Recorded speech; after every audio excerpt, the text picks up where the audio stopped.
நம்ம பார்க்க போற விஷயம் நடுத்தர வர்க்க மக்கள் ஒவ்வொருவருக்கும் ரொம்ப ரொம்ப அவசியமான ஒரு தகவல்.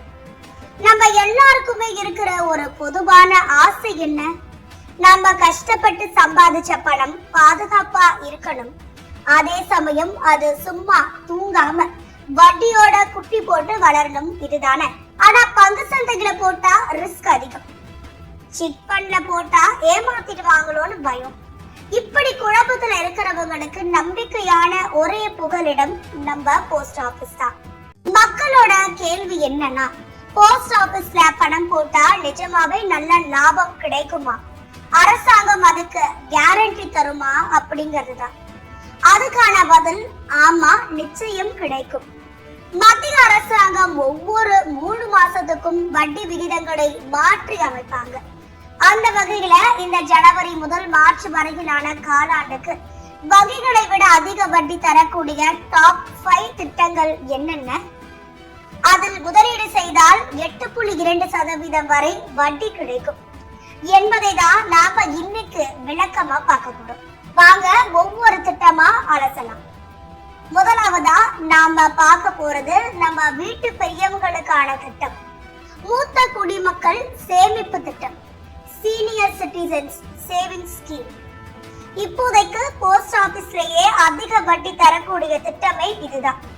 இதோட வட்டி விகிதம் எவ்வளவு தெரியுமா? 8.2%. பொதுவா வங்கிகள்ல பிக்ஸ்ட் டெபாசிட் போட்டா கூட இவ்வளவு வட்டி கிடைக்கிறது கஷ்டம்.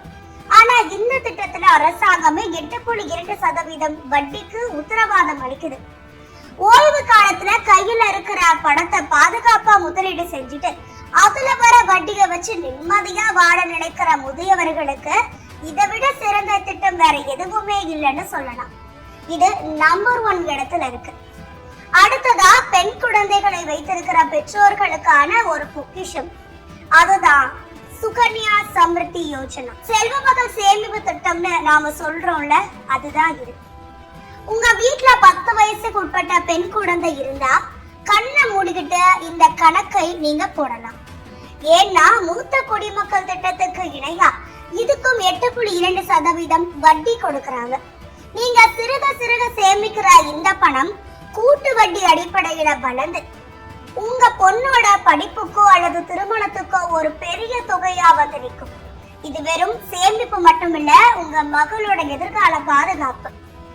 மூணாவதா தேசிய சேமிப்பு சான்றிதழ், நேஷனல் சேவிங்ஸ் சர்டிபிகேட். எனக்கு ரிஸ்க் எதுவும் வேணாம், என் பணம் பாதுகாப்பா வளரணும், அதே சமயம் எனக்கு வருமான வரி விலக்கும் வேணும் அப்படின்னு நினைக்கிறவங்களுக்கு இது ஒரு பெஸ்ட் சாய்ஸ். இந்த திட்டத்துல இப்போ 7.7% வட்டி கொடுக்கறாங்க. இது ஒரு நடுத்தர கால முதலீடு, அதாவது ஒரு 5 வருஷத்துக்கு பணம் போட்டு மறந்துடலாம். வருமான வரி சட்டம் 80C கீழ் இதுக்கு வரி சலுகையும் உண்டு, பாதுகாப்பும் உண்டு, வரியும் மிச்சம், இரட்டை லாபம்னு சொல்லலாம். அடுத்ததா பெண்களுக்காகவே மத்திய அரசு பிரத்யேகமா கொண்டு வந்த திட்டம், மகிழா சம்மான் சேமிப்பு சான்றிதழ். பெண்கள் மற்றும் சிறுமிகள் தங்கள் கையில இருக்கிற பணத்தை குறுகிய காலத்துக்கு சேமிக்க இது உதவும். 2 வருஷம் திட்டம் இது. இதோட வட்டி விகிதம் 7.5%.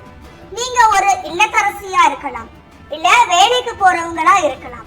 உங்க தனிப்பட்ட சேமிப்புக்கு இது ஒரு பாதுகாப்பான உண்டிகள் மாதிரி செயல்படும்.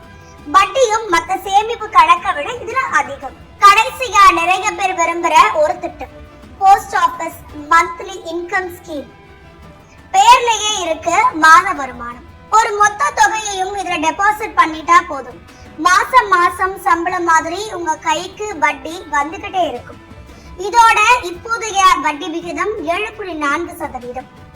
ஓய்வு பெற்றவங்க அல்லது மாதாந்திர செலவுக்கு பணம் தேவைப்படுற குடும்பங்களுக்கு இது ரொம்பவே உதவியா இருக்கும்.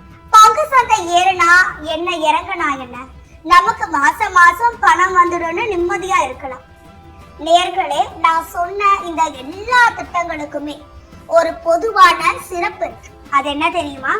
சொவீரியன் கேரண்டி, அதாவது அரசாங்கமே இதுக்கு பொறுப்பு. தனியார் நிறுவனங்கள்ல போடுற முதலீட்டுக்கு ஒருவேளை ஆபத்து வரலாம்.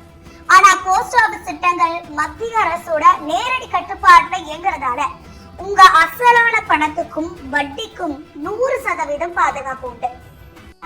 உங்க வீட்டுக்கு பக்கத்துல இருக்கிற தபால் நிலையம் பயணத்துக்கு உடனே போங்க. உங்க தேவை என்ன? உங்களுக்கு வயசானவங்களா, இல்ல பெண் குழந்தை இருக்கா, இல்ல மாசம் வருமானம் வேணுமா? இப்படி உங்க தேவைக்கு எந்த திட்டத்தை தேர்ந்தெடுத்தோ முதலீடு பண்ணலாம். நீங்க என்ன நினைக்கிறீங்கன்றத மறக்காம கமெண்ட்ல